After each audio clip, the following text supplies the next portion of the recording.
कुछ देश है जैसे कि Norway, Sweden, Finland, Iceland, Greenland, Canada और रशिया के कुछ हिस्सों में रात के करीब 10 से 2 बजे तक आसमान में कुछ इस तरीके की लाइट्स देखने को मिलता है। इन्हें ऑरोरा बोरेलिस कहा जाता है। ये एक खूबसूरत और मिस्टीरियस रोशनी है जो आसमान के पोलर रीजन में दिखाई देते हैं। ऑरोरा अर्थ और सन के बीच का कॉस्मिक डांस के वजह से देखने को मिलता है। सूरज लगातार चार्ज पार्टिकल का स्ट्रीम इमिट करता रहता है जिन्हें सोलर विंड कहा जाता है। सोलर विंड बेसिकली एक ह्यूज वेव है इलेक्ट्रॉन्स एंड प्रोटॉन चार्ज के जो सोलर सिस्टम में ट्रेवल करती है। कभी कभी सूरज के सरफेस पर सोलर स्ट्रीम के कारण ये पार्टिकल बहुत ज़्यादा इंटेंस हो जाते हैं और जब ये पार्टिकल पृथ्वी पर पहुंचते हैं तो अर्थ के मैग्नेटिक फील्ड के साथ इंटरेक्ट करते हैं जो हमें ज़्यादातर हानिकारक रेडिएशन से बचाता है। हालांकि इनमें से कुछ पार्टिकल नॉर्थ और साउथ पोल के पास ओपनिंग के माध्यम से पृथ्वी के एटमॉस्फेयर में घुसने में कामयाबी हो जाते हैं और वहाँ ऑक्सीजन एंड नाइट्रोजन जैसे गैस मॉलिक्यूल के साथ टकराते हैं और उन्हें चमकाते हैं। यह उसी तरह है जैसे नियॉन लाइट काम करते हैं। नॉर्थर्न लाइट में जो डिफरेंट कलर हमें देखने को मिलता है वो गैस मॉलिक्यूल के टाइप और ऑल्टीट्यूड पर डिपेंड करता है, यानी कि कितने ऑल्टीट्यूड पर किस मॉलिक्यूल के साथ टकराते हैं ये उसी पर डिपेंड करता है।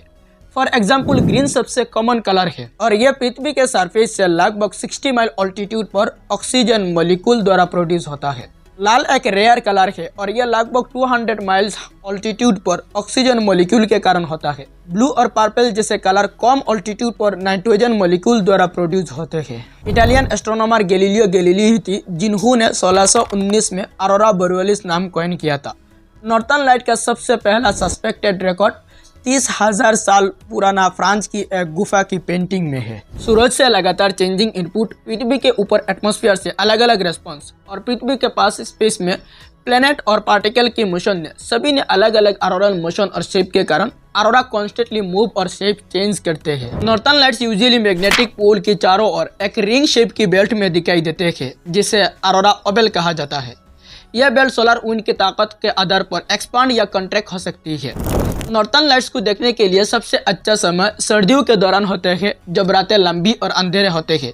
इन्हें देखने के लिए सबसे अच्छे जगह Canada, Russia, Alaska, Greenland, Iceland, Sweden, Finland और नॉर्वे जैसे हायर नॉर्थर्न लेटीट्यूड में है। हालांकि कभी कभी तेज सोलर स्ट्रीम आने पर इन्हें लोअर लेटीट्यूड में भी देखा जा सकता है। नॉर्थर्न लाइट्स में जो डिफरेंट कलर की लाइट्स देखने को मिलता है, इन कलर्स का मतलब क्या है?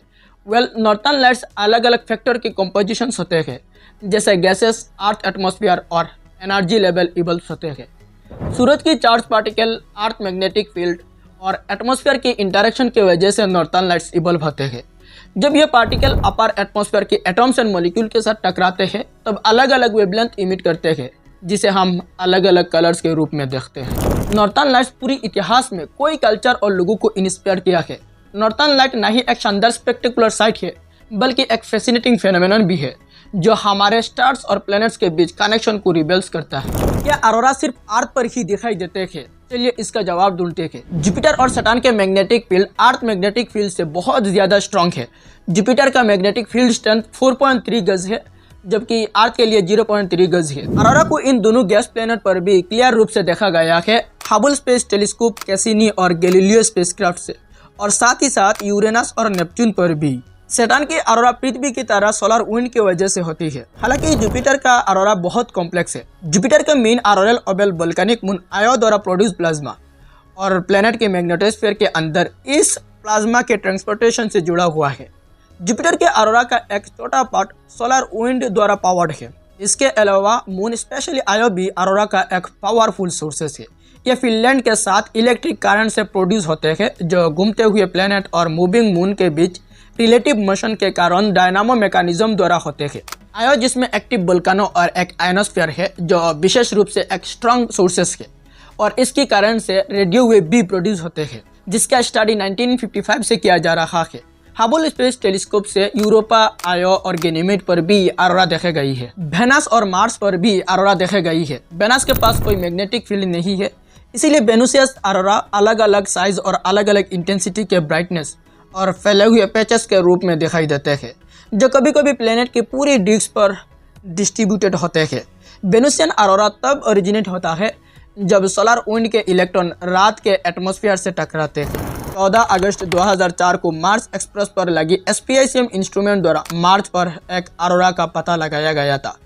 ऑरोरा 177 डिग्री नॉर्थ और 52 डिग्री साउथ के रीजन में टेरा सिमेरिया में लोकेटेड था। एमिशन लोकेशन का साइज लगभग 30 किलोमीटर अक्रॉस और प्रोबेबली 8 किलोमीटर हाई था। मार्स ग्लोबल सर्वे डाटा के साथ संकलित क्रास्टल मैग्नेटिक एनोमलीज का मैप का एनालाइज करके साइंटिस्ट ने पाया कि एमिशन का रीजन उस रीजन से कॉरेस्पॉन्डेंट होता है जहां सबसे स्ट्रॉन्ग मैग्नेटिक फील्ड लोकलाइज है। इस कलरेशन ने इंडिकेट किया कि लाइट एमिशन का ओरिजिन एक इलेक्ट्रॉन का फ्लक्स था जो क्रॉस्ड मैग्नेटिक फील्ड के साथ घूम रहा था और मार्स के अपर एटमॉस्फेयर को एक्साइटेड कर रहा था। 2014 और 2016 के बीच रोसेटा स्पेसक्राफ्ट पर कोई इंस्ट्रूमेंट द्वारा कॉमेट 67P चुरियमुप-गेरासिमेंको पर कॉमेटरी ऑरोरा देखे गई। ऑरोरा को फार अल्ट्रावायलेट वेवलेंथ पर भी देखा गया है। कोमा ऑब्जर्वेशन से पता चला कि कॉमेट की कोमा में वाटर मॉलिक्यूल की फोटोडिसोसिएशन के कारण हाइड्रोजन एंड ऑक्सीजन का एटॉमिक एमिशन होता है।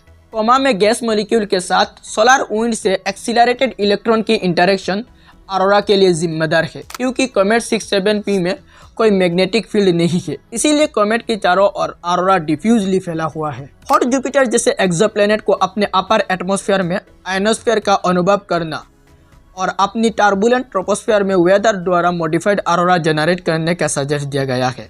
हालांकि किसी एक्सोप्लैनेट ऑरोरा का प्रेजेंट में कोई पता नहीं चला। पहली बार एक्स्ट्रा सोलर ऑरोरा की खोज जुलाई 2015 में brown dwarf star LSR J1835+3259 पर की गई थी।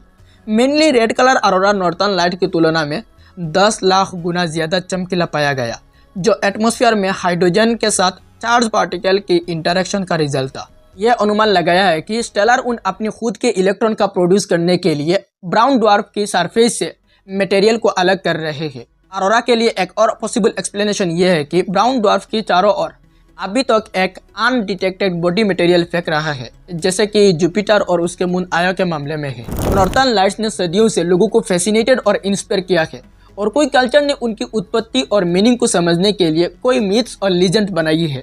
चलिए कुछ एग्जाम्पल्स देख लेते हैं। जैसे कि नॉर्स माइथोलॉजी में नॉर्थर्न लाइट्स को वल्काइरिस की शील्ड और आर्मर का रिफ्लेक्शन माना जाता था। फीमेल वॉरियर्स जो घिरे हुए हीरोज को द हॉल ऑफ द ओदिन वल्लाह तक ले जाते थे। फिनिश फोकलोर में नॉर्थर्न लाइट्स को रिवेंटुलेट कहा जाता था, जिसका मीनिंग है फॉक्स फायर। ऐसा माना जाता था कि एक जादुई फॉक्स बर्फ पर दौड़ने आए और अपनी पूंछ से चिंगारी भड़काने का कारण हुआ था। इन्यूट माइथोलॉजी में नॉर्थर्न लाइट्स को आकाश में डांस करने वाली एनिमल्स या एंसिस्टर की आत्माएं माना जाता था। कुछ इन्यूट्स में यह भी सोचा कि उन पर सिट्टी बजाने से वो करीब आएंगे और आपको दूर ले जाएंगे। जापानीज कल्चर में नॉर्थर्न लाइट्स को बच्चे के जन्म और फर्टिलिटी के लिए एक अच्छा ओमेन माना जाता था। वह लाभ और रोमांस से भी जुड़े थे। स्कॉटिश लोर में नॉर्थर्न लाइट्स को द मेरी डांसर या ना फिर क्लिस माना जाता था, जिसका मीनिंग है द निम्बुल मैन। उन्हें फेस्टिवल या शरारत में डांस करने वाली फेरिस या एल्फ्स माना जाता था। यह उन कई कहानियों से कुछ है जो लोगों ने समय के साथ साथ नॉर्थर्न लाइट्स के बारे में की गई बातें हैं। वह दिखाते हैं कि कैसे डिफरेंट कल्चर के लोगों ने इस नेचुरल फेनोमेनन को अपने यूनिक तरीके से एक्सप्लेन की है। अगर आपको कभी इन्हें देखने का मौका मिले तो इसे ना छोड़िए, यह एक अनफॉरगेटेबल एक्सपीरियंस होगा। ऐसे और ही इंटरेस्ट वीडियो देखने के लिए चैनल को सब्सक्राइब करना और बेल आइकन को ऑन रखना। मिलते हैं अगली वीडियो में। Thank you for watching this video.